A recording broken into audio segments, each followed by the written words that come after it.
samma sak händer hela tiden. Då blir folk arga. Jag vill inte vara arg, men ni vet att det snöar på vintern.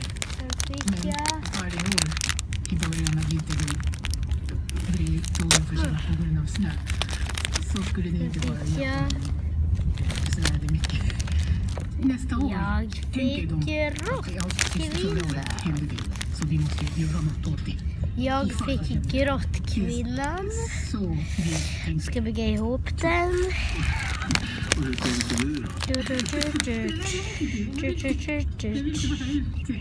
vill inte vara elak. Är det inte lite väl hårt då mot de här stackars tågförarna som måste be om ursäkt hela tiden? Det är så stor press på dem att de måste komma. Ser ni? Grottkvinna? Ja, det är det. Det har hänt. För det är säkert med någon tågförare. Jag tror han hade ett par gånger och sen tredje gången blev det straff och sånt. Så han hade jättebråttom till nästa station och tåget spårade ut, tror jag.